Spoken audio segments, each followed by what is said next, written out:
오늘은 2024년 6월 17일 월요일 오전 10시경 경북 경산시 암량면 한 체리 농원에서 여름 전정을 한다고 해서 그 농원에 나와 있습니다. 이 전정 작업 과정을 보면서 식재 4년차 체리나무의 여름 전정 내용들을 정리해 보았습니다. 체리 농사를 준비하시는 분들에게 조금이나마 참고가 되었으면 좋겠습니다. 이 영상에서의 전정에 대한 일반적인 사항은 농촌진흥청 국립원예특작과학원에서 제작한 체리 핵심 재배 기술 자료와 기타 유튜버 전정 영상들을 참고하였습니다. 먼저 해당 농원의 전정을 이해하기 위해서는 나무 품종, 수령, 키우고자 하는 수형 등 농원 계율을 알 필요가 있을 텐데요.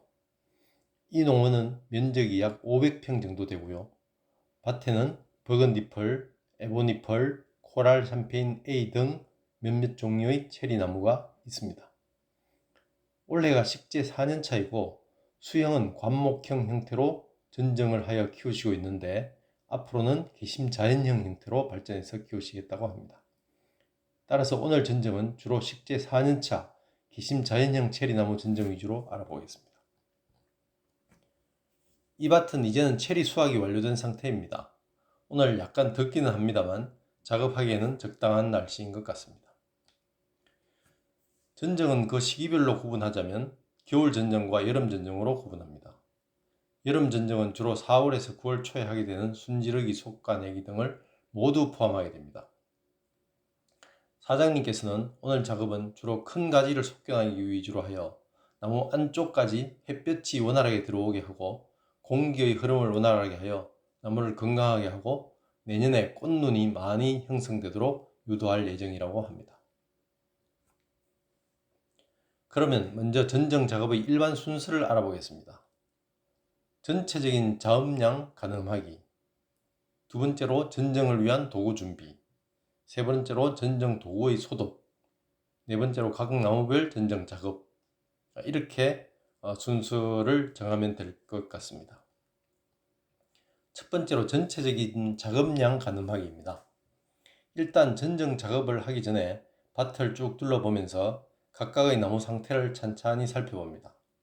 각 나무별로 어느 정도의 전정 작업이 필요한 것인지 전체적인 작업량을 가늠해 보는 것입니다. 그리고 두 번째로는 전정 작업 도구들을 점검합니다. 전정을 위한 준비물은 전정 톱, 나무 전지한 부위에 감염을 막기 위한 도포제, 그리고 작업 전에 톱과 가위를 소독할 에탄올을 준비합니다. 필요한 경우 전지 가위, 사다리도 준비하고요. 전지 가위는 멀리 있는 가지를 자르기 위한 긴 가위도 필요하겠습니다. 오늘은 주로 가지 전정을 한 예정이므로 짧은 전지 가위는 덜 사용될 것이라고 합니다. 세 번째로 전지 도구의 소독인데요. 이렇게 작업 도구들이 준비되었으면 반드시 전정 작업 전에 톱과 가위날 등에 에탄올을 묻히거나 날을 불에 거슬려서 소독을 해주어야 합니다. 이것은 전지하는 과정에서 발생할 수 있는 나무 간의 병원균 감염을 막기 위한 것인데요. 깨끗한 별도로 준비한 천에 에탄올을 충분히 묻혀서 톱날, 칼날을 소독을 합니다. 그리고 최소한 나무 수종별로 다른 수종의 나무를 전지할 때마다 소독해 주는 것이 좋다고 합니다. 전정할 때 유의할 사항들을 말씀드리겠습니다. 첫 번째로 나무별 수형에 따른 가지 관리 계획하기입니다. 이 나무는 어떤 가지를 키워서 어떻게 가지가 뻗어나가도록 해야겠다 하는 기본적인 관리 계획을 세우고 그 계획에 맞도록 전지 계획을 세우는 것이 중요합니다. 두 번째로 각 줄기 간, 각 가지 간 적절한 공간 확보입니다. 체리나무 전정을 할 때 중요한 것 중에 하나는 줄기와 줄기 간, 가지와 가지 간의 적당한 거리를 유지하고 공간을 확보하도록 하는 것입니다. 이렇게 함으로써 수관 내부로 햇빛이 잘 들어오게 하여 광합성을 원활하게 하고 바람의 통로를 확보하여 나무가 건강히 자라고 세균 감염을 최소화할 수 있습니다. 세 번째로 자르는 단면에 대한 유의사항입니다.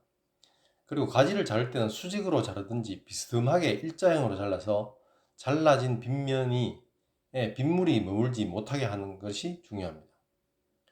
그리고 네 번째로 자른 단면에 도포제를 철저히 발라주기입니다.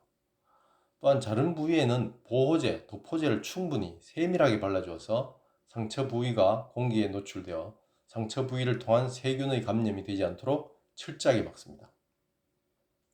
왜냐하면 체리나무는 전정 상처가 잘 아물지 않는 나무 성질을 가지고 있기 때문입니다. 그리고 다섯 번째로 가지를 자를 때 또 유의사항을 말씀드리면, 가지를 자를 때는 줄기와 가지의 접합 부분을 남기지 않고 깔끔하게 자름으로써 세균의 침투 여지를 남기지 않아야 합니다. 그리고 유인가지 만들 때 또 유의사항이 있는데요. 계속 뻗어나가는 가지를 남기고 잘 때는 해당 부분에 나 있는 여러 가지 중에서 가급적 세력이 제일 약한 가지를 남겨두고 다른 가지는 모두 자르는 것이 좋습니다. 왜냐하면 체리나무는 영양생장이 왕성한 나무이므로 가급적 왕성한 영양생장을 완화시키도록 하는 것이 중요하기 때문입니다. 그리고 그 자르는 가지 부분의 위치는 가지 아랫부분에 잎눈이 있는 위치에서 자르도록 합니다. 그렇게 함으로써 나중에 자른 부분에서 새로운 가지가 나올 때 그 가지가 나무 중심에서 외부로 향하도록 하고 가지가 지나치게 위로 향하는 것을 방지할 수 있습니다. 자, 이렇게 다 준비가 되었으면 이제 각 나무별로 전정에 들어가는데요.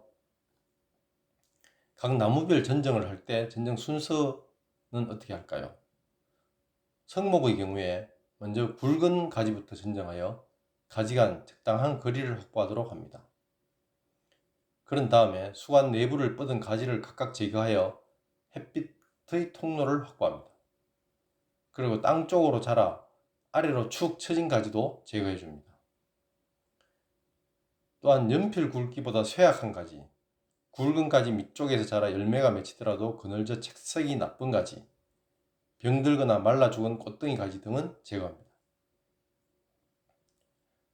오늘은 식재 4년차 체리나무의 여름 전정을 할 때 유의사항 등을 정리하면서 실제 전정하는 모습도 일부 참관해 보았습니다. 물론 오늘 정리한 내용이 체리나무의 여름 전정에 대한 충분한 내용을 전달하지는 않았습니다만 앞으로 체리 농원을 운영하시는 분들에게 조금이나마 도움이 되었으면 좋겠습니다. 끝으로 여름 전정에 대해 자세히 설명해 주신 농원 사장님께 감사드립니다.